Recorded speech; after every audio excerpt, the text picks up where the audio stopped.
ঠাকুরের আতুল চরণে প্রণাম জানিয়ে, আরাধ্যা জগৎজননী বড় মায়ের আতুল চরণে প্রণাম জানিয়ে, পরম পূজ্যপাদ বরদার চরণে প্রণাম জানিয়ে, পূজনীয় আচার্যদেবের চরণে প্রণাম জানিয়ে সকলকে আমার রানন্দিত জয়গুরু বলে আলোচনা প্রসঙ্গে নবম খণ্ডে 15ই জ্যৈষ্ঠ শুক্রবার 1354 সাল সেজে ঠাকুর পাতে বড়ালের বারান্দায় বসে আছেন। খেপুদা, কালিদাসদা, প্রফুল্লদা, শৈলেনদা, খেপুদা, কালিদাসদা, প্রফুল্লদা, শৈলেনদা, বিশু ভাই প্রমুখও কাছে আছেন। সেজে ঠাকুর কাজকর্ম সম্পর্কে বললেন, তাড়াতাড়ি 1 লাখ 1.5 লাখ দীক্ষা দিয়ে ফেলো, তাদের খুব করে উদ্বুদ্ধ করো, তারা যাতে পারে যাজন করুন, ইষ্টভীতি বাড়িয়ে দিক, নাম ধ্যান চালাক জোরসে, সঙ্গে সঙ্গে 25,000 লোক অর্ঘকারী জোগাড় করে ফেলো, যেমন করে হোক এটা করাই চাই, এমনভাবে লাগতে হবে যাতে কিছুতেই ফসকে না যায়, 3 মাস না হোক 6 মাসে হবে, খাটলেই হবে, পাড়াটা করার সঙ্গে জড়ানো আছে।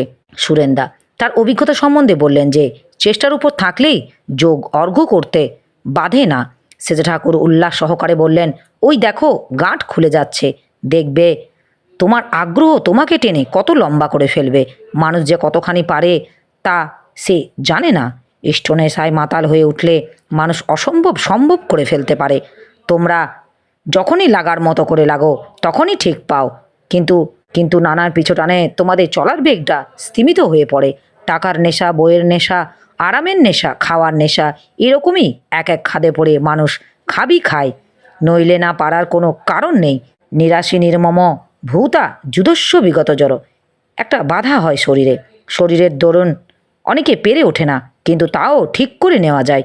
প্রফুল্লর হয়তো শরীর খারাপ, যদি বাইরে যায় এমনভাবে চলবে যাতে শরীরও ভালো থাকে, কাজও চালাতে পারে, নিজের অভ্যাসই নিয়ন্ত্রণ করে নেবে সেইভাবে, ইষ্টনেশা থাকলে মানুষ ওইভাবেই নিজেকে গড়ে তোলে, খাকতি পূরণ করে তোলে।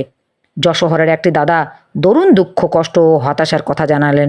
সেজে ঠাকুর বললেন, দুঃখের উপর অত ভালোবাসা কেন? দুর্ভোগ বিলাসী হওয়া ভালো নয়, ওদের দুর্ভাগ্য ঘোচে না, যতই কষ্ট আসুক তাকে আমল না দিয়ে, তাতে মুহ্যমান না হয়ে যা করার তা জোরে করে থাকতে হয়, তোমার করাটাই তরিয়ে দেবে তোমাকে, দুঃখের চিন্তা নিমজ্জিত না থেকে নিজের ওর পরের ভালো যাতে হয় তেমন তোরও করার মধ্যে নিমজ্জিত রাখো নিজেকে, দেখতে দেখতে সব ফর্সা হয়ে যাবে। কথাগুলি শুনতে শুনতে দাদাটির মুখখানি উজ্জ্বল হয়ে উঠল। দাদাটি বললেন, মাঝে মাঝে বড় ভয় হয়, বড় ঘাবড়ে যায় সেজে ঠাকুর, আবার ওই কথা ভাববি না, উচ্চারণও করবি না, মরদের মতো লাগে যা। পরক্ষণে দরদমাখা কণ্ঠে বললেন, আমি তোদের উপর কত আশা রাখি, তোরা কত অনাশ্রিতের আশ্রয় হয়ে দাঁড়াবি, তোদের কি এইভাবে অবসন্ন হয়ে থাকা শোভা পায়?